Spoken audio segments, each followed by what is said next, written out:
이스라엘 백성들에게 있어서 최고의 소망이 있다면 가나안에 들어가는 것이었습니다.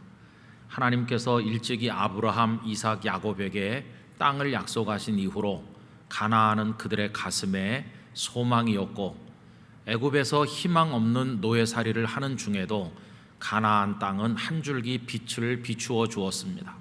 그렇게 소중한 곳이 가나안입니다. 그런가 하면 참 이상한 것은 이스라엘 백성들에게 가장 큰 고통과 아픔을 가져다 준 것 역시 가나안이었습니다.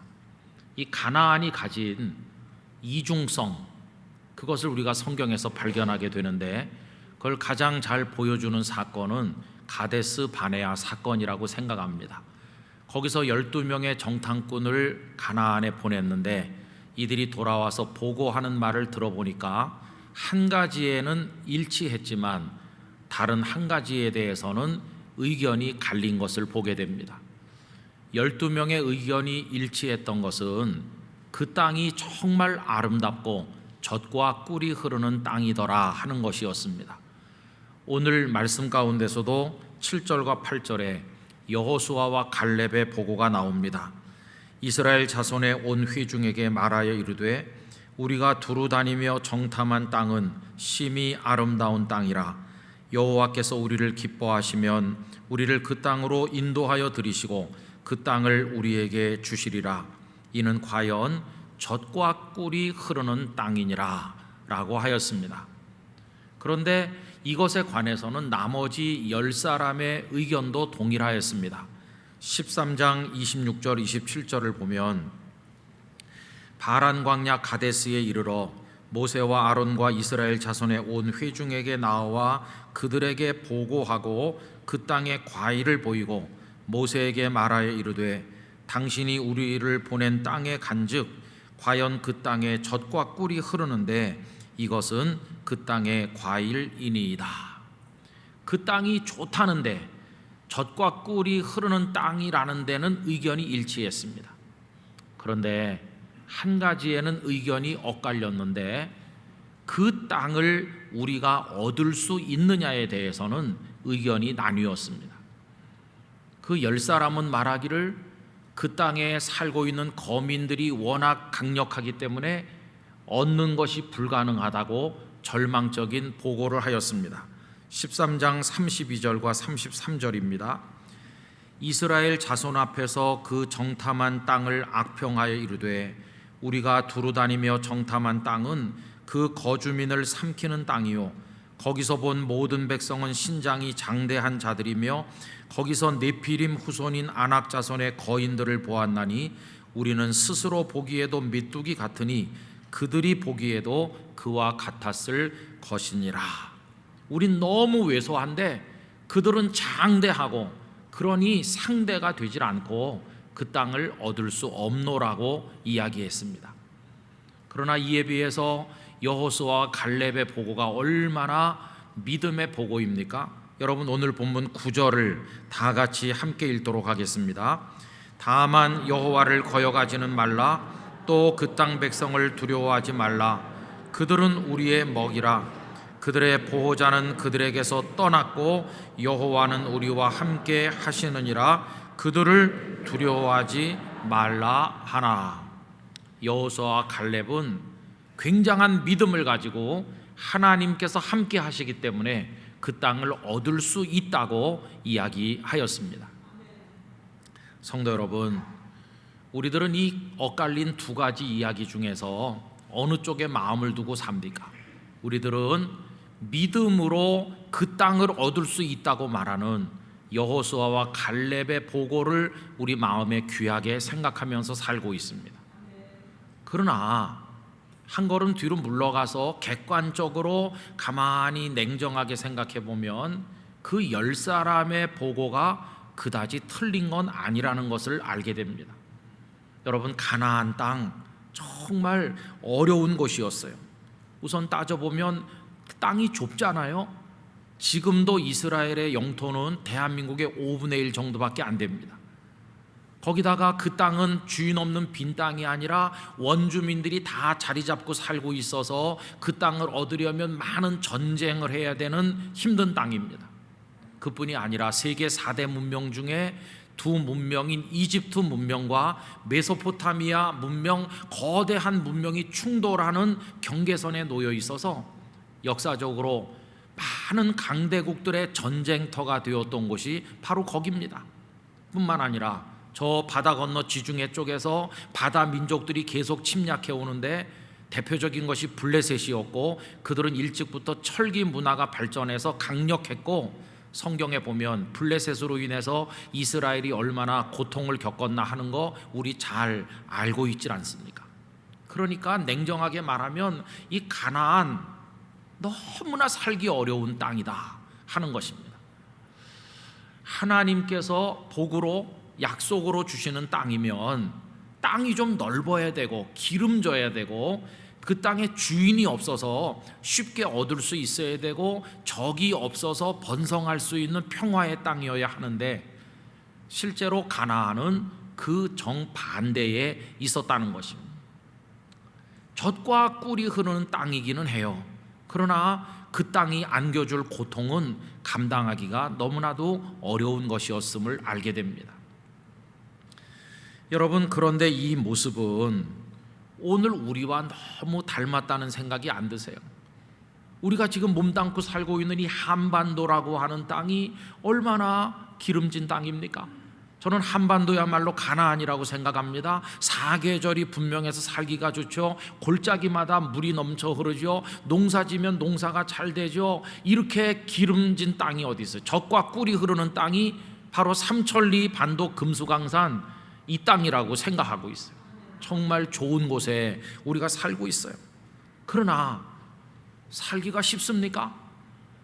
한반도는 좋은 곳이긴 한데 살기는 어려워요. 왜 그러냐 하면 강대국이 그동안 얼마나 많이 힘들게 했습니까? 수천 년 중국의 손바닥 안에서 고생하더니 조선시대 일제가 계속 침략하더니 조선 말에 와서는 식민지로 우리가 전락했고, 그 다음에는 강대국의 협상 테이블에서 우리나라가 두동강이 나더니 6.25 전쟁이라고 하는 과거에 찾아볼 수 없었던 참상, 그 전쟁을 우리가 겪어 동족 상잔의 비극을 경험했으니 한반도 젖과 꿀이 흐르는 땅이긴 한데 살기는 너무 어렵다. 가나안 땅과 한반도가 꼭 닮았구나 하는 생각이 들어요. 그런데 그 반토막난 남쪽에 대한민국이라고 불리는 나라에 국민으로 지금 우리 살고 있습니다. 성도 여러분, 어떠세요? 대한민국 국민으로 사는 거 살만하세요? 괜찮으세요? 1974년 8월 15일 광복절인데도 고등학생인 저는 학교에서 학생들 보충 수업한다고 그래서 학교 가서 오후까지 보충 수업 받으러 가 있었죠. 그런데 점심시간도 안 됐는데 선생님이 놀래서 들어오시더니 나라에 큰일이 났으니까 빨리 집에 가라고 그래요. 철없는 우리들은 집에 가랜다 그러면서 좋아했죠. 무슨 일이 났나 하고 보니까 유경수 여사가 저격당해서 사망한 날이죠. 전쟁이 곧 터질 것 같아서 얼마나 긴장했는지 몰라요. 전쟁 트라우마 우리 국민들에게 다 있잖아요. 여러분, 그 전에도 있었는데 1968년에 울진 삼척지구로 무장공비가 들어왔고 9살 된 이승복 어린이를 학살했고, 저는 그때 11살인데요 그 트라우마가 커서 공비가 저희 집에 쳐들어오는 꿈을 여러 번 꿨어요. 어린 나이에 무섭더라고요.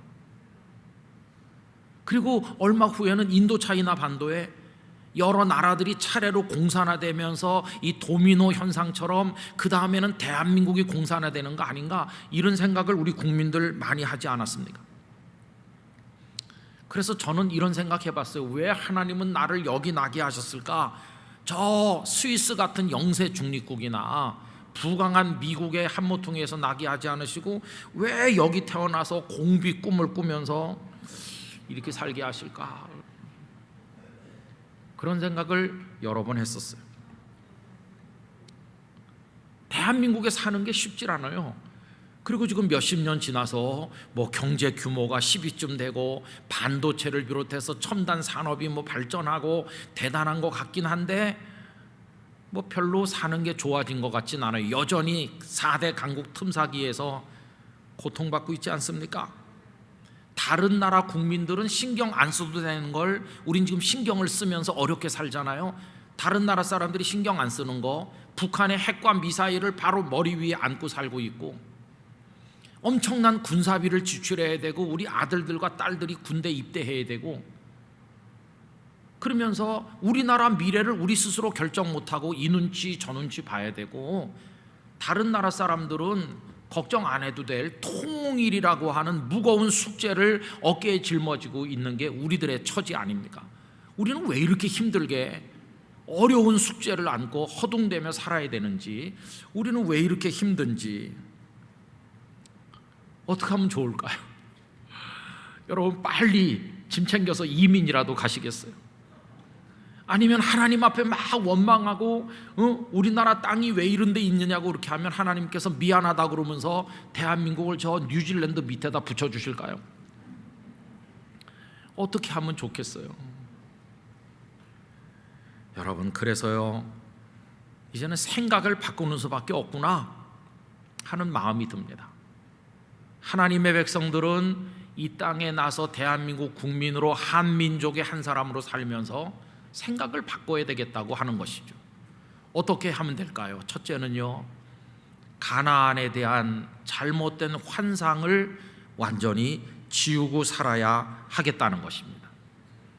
이스라엘 백성의 가장 큰 착각 중에 하나는 가나안에 들어가면 행복할 거야 라고 생각한 것이었습니다. 그거는 무서운 착각이었습니다. 여러분, 이스라엘이 어디서 멸망했나요? 가나안에서 멸망했습니다. 그 가나안에 들어가서 나라가 두 조각이 났고, 북왕국 이스라엘은 아수르에, 남왕국 유다는 신바벨론 제국의 느부갓네살 왕에게 처참하게 멸망했습니다. 행복을 가져다 줄 것처럼 믿었던 가나안 땅에서 그들은 멸망했어요. 가나안이 행복을 가져다 줄 거라는 건 무서운 착각에 불과했어요. 여러분, 지금 우리 개인도 그런 착각에 빠져 있는 사람 많습니다. 좋은 직업을 가지고 특정 직장에 근무하면 돈을 많이 벌고 명예를 얻고 힘을 가지게 될 것이고, 그러면 행복할 거라고 생각하는 사람이 많지만, 그래서 망하는 사람도 많다는 걸 우리들은 알아야 됩니다. 여러분, 그런 착각이 어떤 신기루처럼 우리를 사로잡고 있을 때가 많이 있잖아요. 정말 행복하게 사느냐 불행하게 사느냐는 가나안 땅이 결정하는 게 아니라는 사실을 알아야 됩니다. 여러분, 가나안에 대한 환상을 지워야 됩니다. 부강한 미국에 살면 행복할까? 스위스에 살면 행복할까? 평화로울까? 아니요. 거기도 인생의 비극이 있고 거기도 고통이 있기 때문에 진정한 평화와 행복의 곳은 영원한 가나안 천국밖에 없는 것이지, 이 땅에는 존재하지 않는 것이므로 그런 환상을 버려야 되겠다고 하는 것입니다. 두 번째로는 그 연장선상에서 우리의 행복한 인생이라고 하는 것은 어떤 환경이나 조건에 달려있는 게 아니라는 사실을 알아야 되겠다는 것입니다.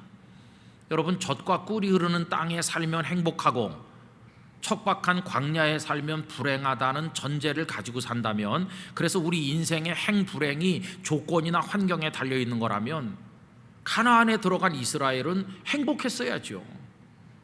멸망하면 안 되죠.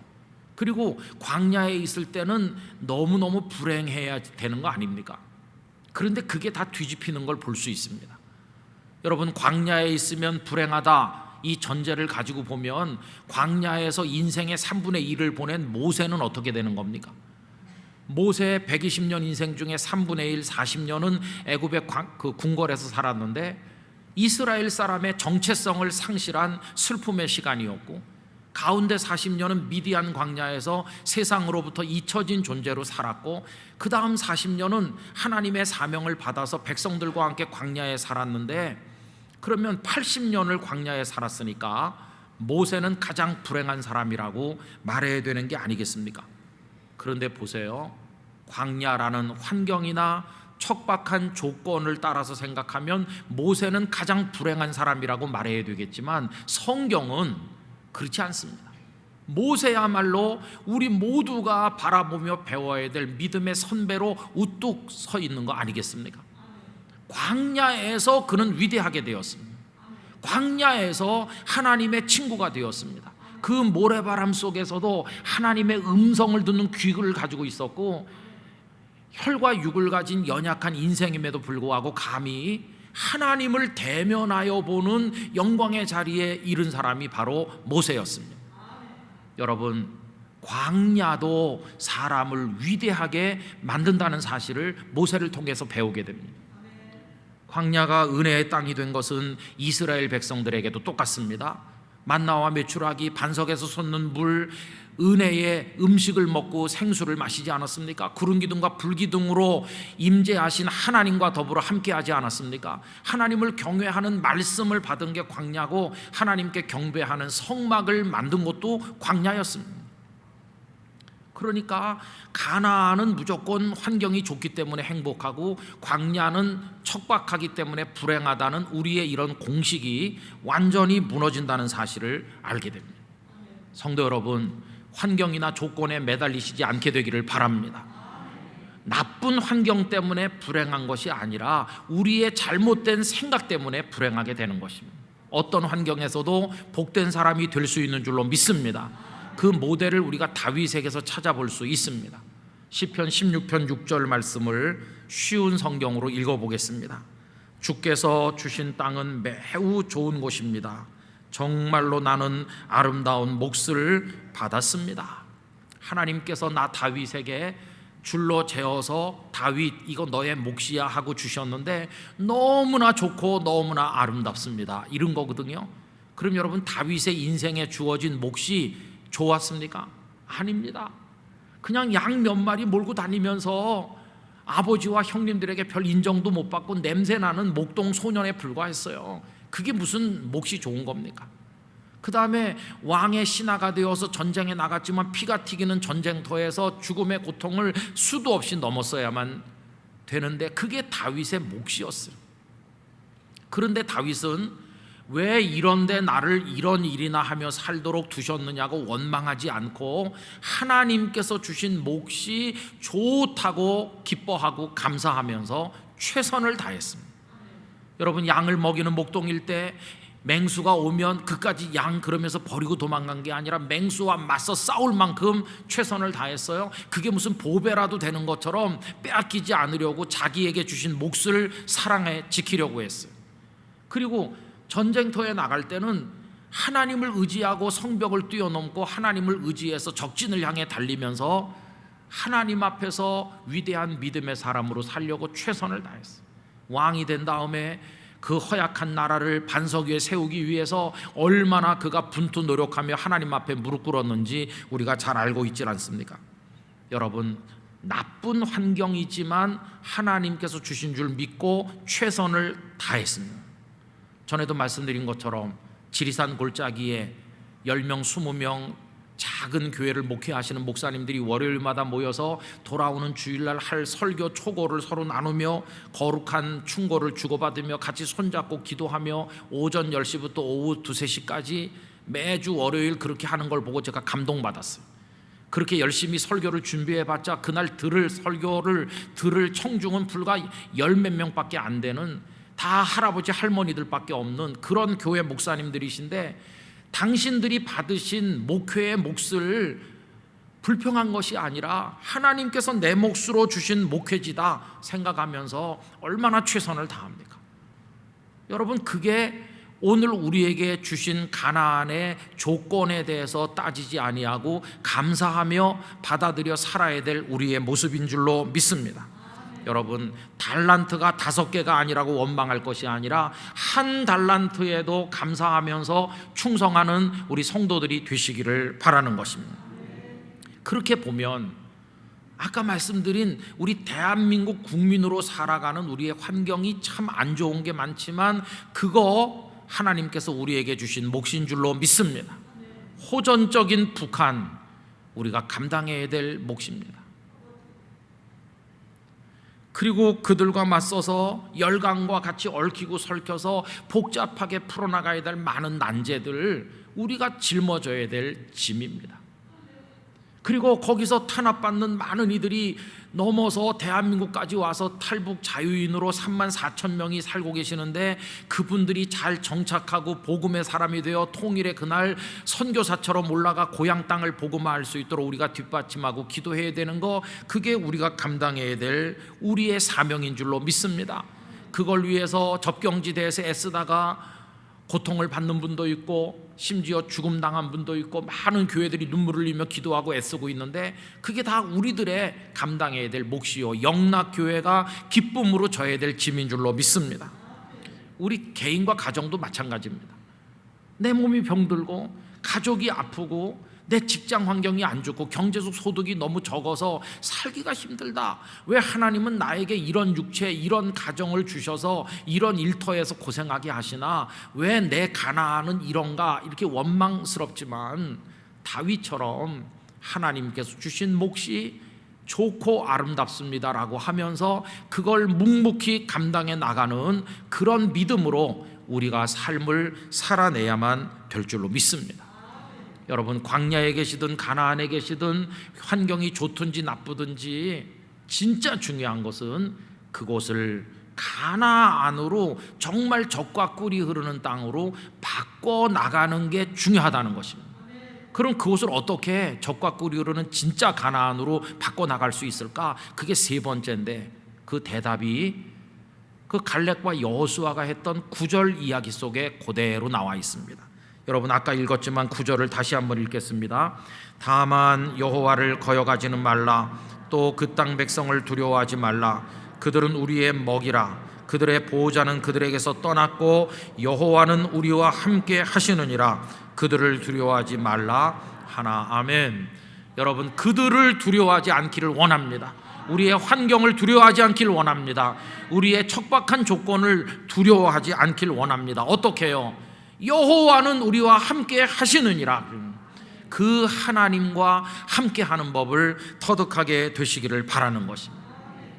거기가 어디든지 정말 행복한 젖과 꿀이 흐르는 가나안으로 바꿔가는 비결이 무엇인가? 하나님과 함께 하는 법을 터득하는 것입니다.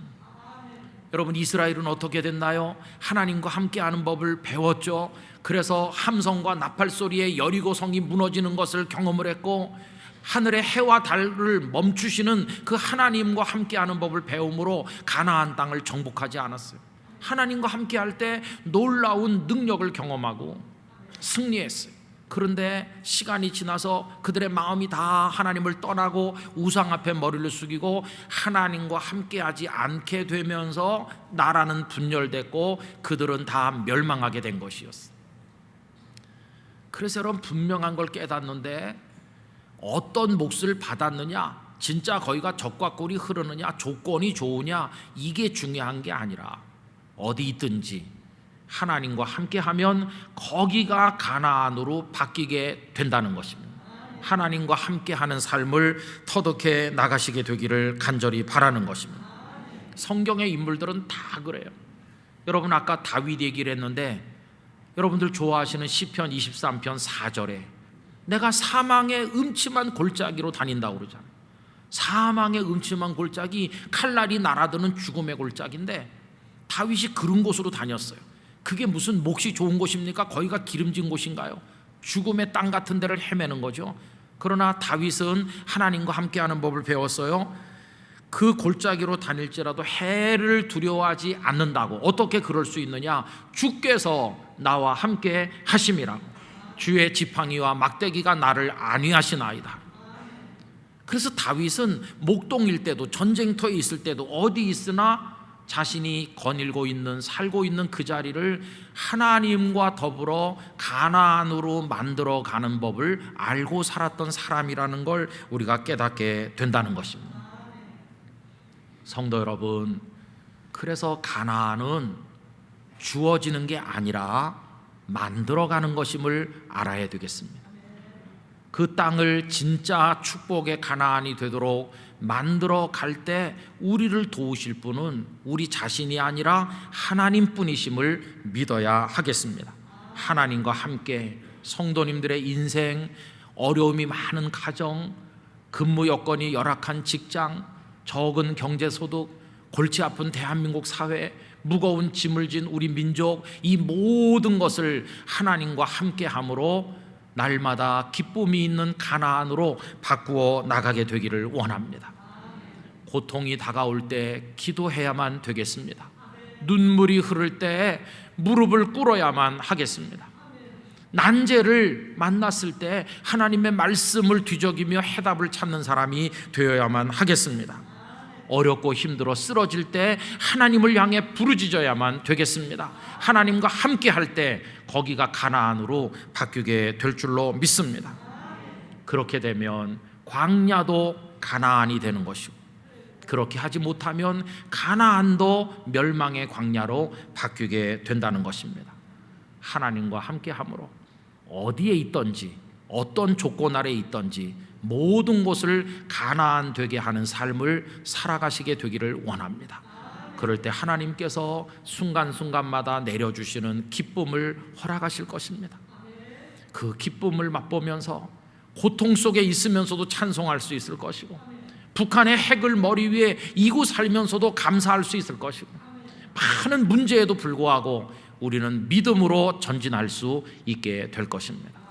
그렇게 하루하루를 이 땅을 가나안 되게 하면서 하나님과 함께 살다 보면 어느 날 정말로 완전한 하늘의 가나안에, 새 예루살렘에 도착할 날이 올 것입니다. 그때까지 이 땅에서 하나님의 백성으로, 영락교회 성도로, 대한민국 국민으로, 한 민족의 일원으로 우리에게 주신 복음 사역을 감당하면서 북한을 품고 기도하면서 우리의 모든 것을 이루어낼 수 있는 믿음의 성도들이 되시기를 간절히 기원합니다.